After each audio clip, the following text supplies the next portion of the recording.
Hey everybody, Scout Crafty here again. It's Monday, and today is the day after Easter. I hope you had a great Easter, great weekend. If you do celebrate Easter, what a great holiday, right? It's kind of special to me. I was born right around Easter time, and 60 years ago, I celebrated my first Easter, and you know, on this holiday, I tend to go back and reminisce and look at pictures of days gone by, because, you know, I miss my parents and whatnot. And so it's always nice to go and revisit those pictures. And for you younger people out there, I really suggest that take a lot of pictures and put them into paper copies. You know, go to a drugstore or something, and with your phone, and have these digital prints made into paper copies, because somehow the digital ones always disappear. So, and it's a wonderful thing, because when you get older and you look back at the photographs, it just brings you a lot of joy, and you look and you say, wow, look how times have changed, huh? Not for me, though. I pretty much look the same. But I hope you had a great Easter. I hope you had a great weekend. It's always an enjoyable holiday. Okay, for today's episode, we got a really busy, jam-packed episode today, so sit back, relax. The first thing I want to do is I want to put a special thanks out to Mrs. Magdad. That's right, 357's wife, 357 Magdad's wife, and she is just absolutely, not only is she a terrific person, but she also is so talented when it comes to knitting, and when it comes to needlepoint and crochet, all those skills, that, you know, those old-time skills that a lot of have been left behind by a lot of people. And anyway, they found out, you know, when I was a little bit sad when I had to release the mice, you know, because, and rightly so. I have an update on Rosie. She did have another litter 4 days after we put her in her new home. She had another litter, so I'll give you an update on that soon, as soon as we find out how many she had. But anyway, Mrs. Magdad made me a replacement, something to keep me company. Look at this beautiful little handmade mouse. Is that not the most beautiful thing you've ever seen? And just so well done. Just absolutely beautiful. So thanks so much for that. That's so cool, so well made. I just love talented people that share their talents, and really appreciate it. Thanks so much. Okay, next up, talking about talented people sharing their talents. A good friend of the show, Bill West, sent me a photo of a nice little screwdriver he did. Check this out. He took an old square shank screwdriver, which you know I love, and put a type of handle on it, almost like a file handle. And look how beautiful that came out. So, you know, it's always nice to see what you guys are doing out there. And Bill, thanks so much for sending that in. Okay, next up, another good friend of the show by the name of Chuck Bush sent in a beautiful pictures of these awls that he makes. And you know, I love awls. And these are made from masonry bits. And at first I said, man, I only thought masonry bits had those little wing tips on the tip, you know, the carbide tips. He said, he takes these, he grinds them down into like a tapered bit. Look what a beautiful job. Aren't these absolutely beautiful looking? So he makes these from scratch. He tapers them down, then he reheats them and tempers them and puts them in the nice handles. Just absolutely beautiful. So you guys are doing some fantastic work out there. Really appreciate you sharing your projects with me. So Chuck, thanks so much for that. Great job. Okay, next up, I got an email last week from my buddy Joe. You know, Charlie's owner, Charlie the Wonder Dog. Joe, he sent me this, and he gave me a heads up on some tools. Monster. I got to show you these. Let's check them out. And here it is. Now, you know, I'm not a tool snob. I keep telling you that. You know, as much as I like quality tools, sometimes I get a kick out of gimmicky tools, and I also get a kick out of tools that, how can they make it at that price? You know, like this $1 screwdriver set. I mean, I just don't get it. So here's another one of those, and let's take a look. It's called Monster Master. Okay, now this reminds me of the Ghidorah locking pliers that I did. They're very similar style, and you can see here it's got that little push here. your release here. It's got it's a regular, like a vice grip, but it's got the long neck. It's got I think it says 80 degrees, so it's not quite 90. It's 80 degree. I love it. It's beautiful. Now, here's the kicker on this. Are you ready for this? Are you sitting down? The price on this was $10.40 shipped. But here's the kicker. You ready? Not for one, but for two. $10.40 shipped to my house for these two. I can't even ship one of these to one of you for less than $10.40. The post office will charge me, you know, $12 to ship this. I just don't get it. I don't know how things work anymore.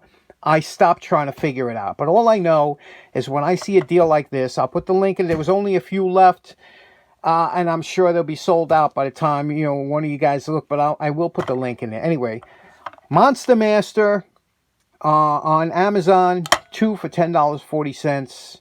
What a deal, huh? Just pretty cool. Okay, next up, by now you know me. I'm kind of the kind of guy that when I get on a kick or something, I stay on it. Like I'm the kind of guy that when I was a kid, I liked liverwurst. Have anybody out there ever eat liverwurst? I mean, I've been a vegetarian now for 25 years, but I used to like a liverwurst sandwich. I ate liverwurst like every day for like 6 months, you know. Probably not good for your liver anyway, but you know when you get on a kick or something that, you know, that's the way I am. So we've been on a screwdriver kick for a while, and it started off with making a couple prototypes, and then I came upon, you know, this design here that I said I want to refine this because I love it. Feels really good.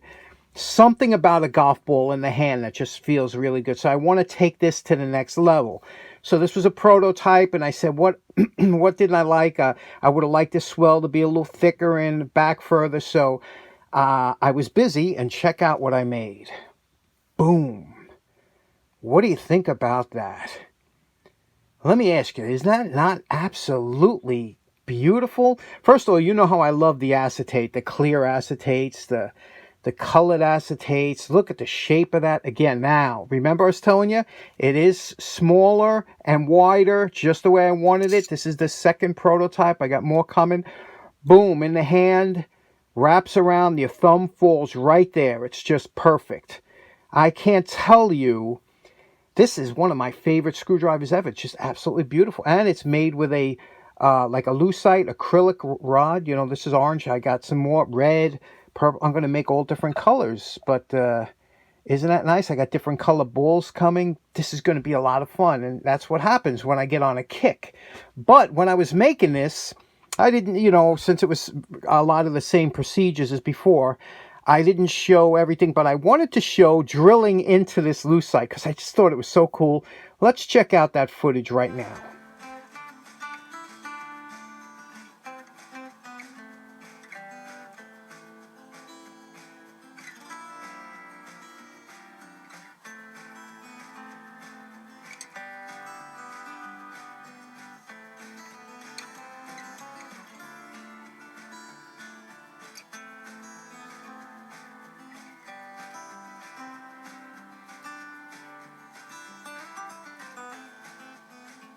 Now, wasn't that amazing? Now, you know, again, this is the first prototype with this type of material that I want to use. So I'm using clear epoxy, 2-ton epoxy clear. But what's interesting is you see the little crystals, the crystallization, this half up, right around the shaft. You see it looks like crystallized. You know what that's from? Whenever you're going to, after I drill it, you always got to clean everything out because epoxy needs a good clean surface to grip to. So I took a little acetone. Okay, I said acetone is really good to clean this material. So as I went in there, the acetone started like leaching into the plastic. It's amazing. You know, it really gives a good grip, but it's just something to be leery of. Acetone and plastics are very, they don't work too well. But this was a lot of fun. We're going to do different colors with the different color balls. I'm really enjoying this. Okay, next up, like I told you, we got a lot going on today, right? Next up, a couple people were asking me about the knurling. Okay, they want to know about the knurling because, look, who doesn't love knurling? As tool people, we absolutely go nuts over anything that's knurled. I know I do. Ever since I was a kid, I thought this was the coolest thing ever. Now, for those of you that don't know, knurling is a process of making a textured surface on a material, metal, plastic, whatever. Here we did it with it don't take as well with the Delrin, but you still get some in. You can see knurling here, you can see knurling down here. So let me just talk real quick about knurling, what it is, what it does, and how I accomplish it. Now, first off, I'd like to give a little disclaimer. As you know, I'm not a machinist. I'm just a goofball that likes to fool around in the shop. However, sometimes goofballs can convey certain information better because machinists are, you know, they've gone past. It's like trying to teach the basics. They're already way past that. You know, they learned this years ago, and so they kind of want to talk to you if you already know the basics. I'm going to tell you some of the basics to help you out and figure out how to start a knurl and how to get a knurl going, especially if you have a lathe or don't have a lathe. You could still do it. Now, when we work on a lathe, most operations that we perform are using round stock usually, and it's usually reducing the circumference of the round stock, drilling holes, facing. There's a whole bunch of operations, but knurling is one of them. And what knurling does, it's not a cutting operation, it is a forming operations. And what it is, it has knurling wheels that look like this. These are knurling wheels. And what happens is that when it presses against the metal, it forms, it pushes into the metal like making a dent, and it forms the metal into a knurl. Now, these are straight knurl wheels, and that'll give you what's called a straight knurl. There are different pattern knurls you could see here. This one's a finer straight one. This one here is a little bit deeper. And then you have cross knurling or diamond pattern knurling. You could see in the packages here. You see there? They're diamond padding. And so it all depends on... This is a hand knurler. So you do not need a lathe to do knurling. You can actually do any really operation you could do on a lathe. You can do it somewhere else on a drill press or something. But you can use a hand knurl. This is the first one I bought. And I really didn't know too much about knurling. But let me show you how this one works. Anytime we want to hold round stock in the vise, we got to make some kind of support blocks, and that's what I'm doing here. I'm going to drill a hole in here, cut it in half, and that'll help me hold a round stock in the vise.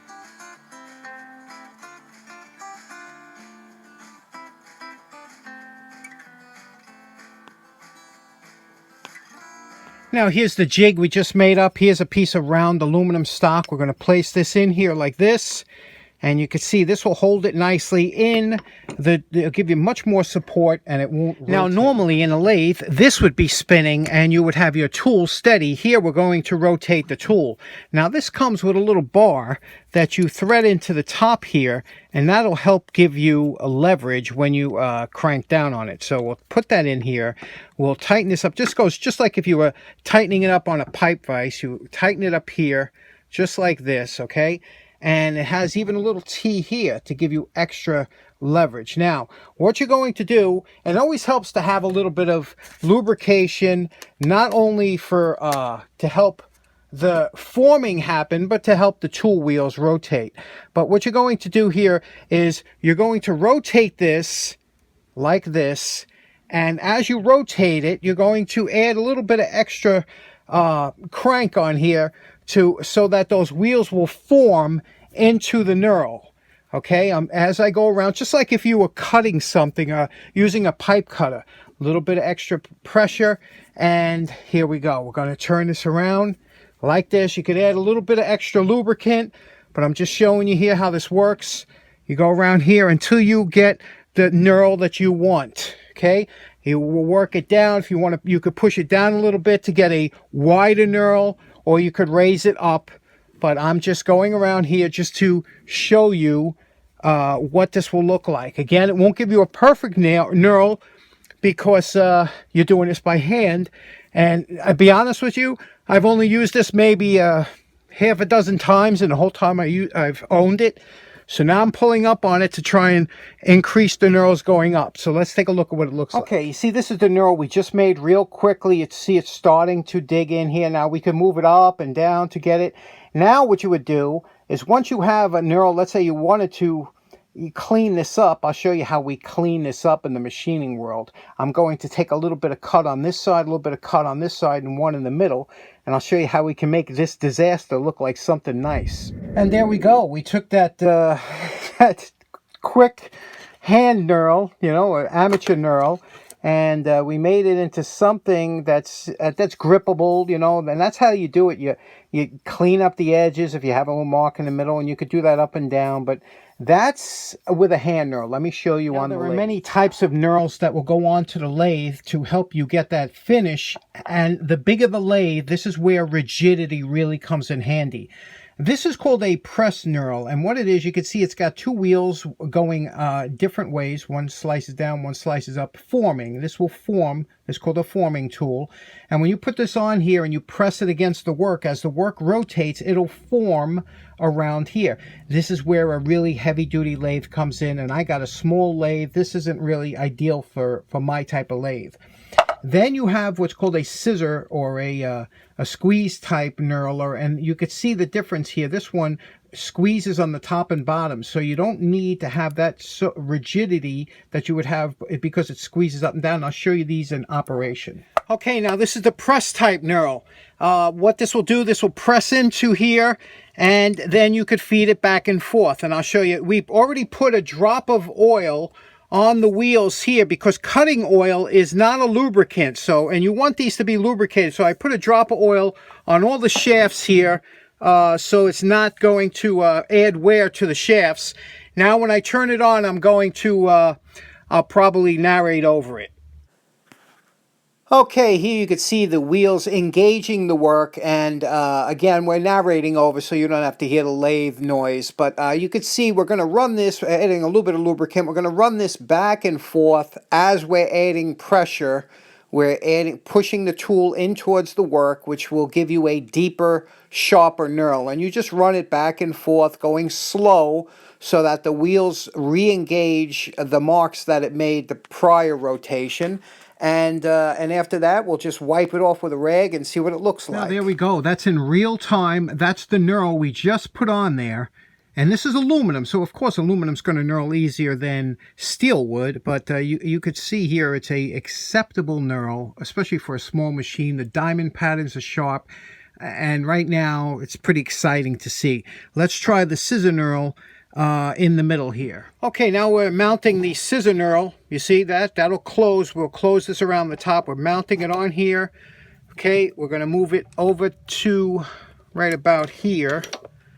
Okay, we just want to get a show what it looks like. We're going to bring it to the middle where the wheel is over the middle, and then we'll squeeze this down until we get in the middle here, okay? And then we'll turn it on and we'll add some lubrication.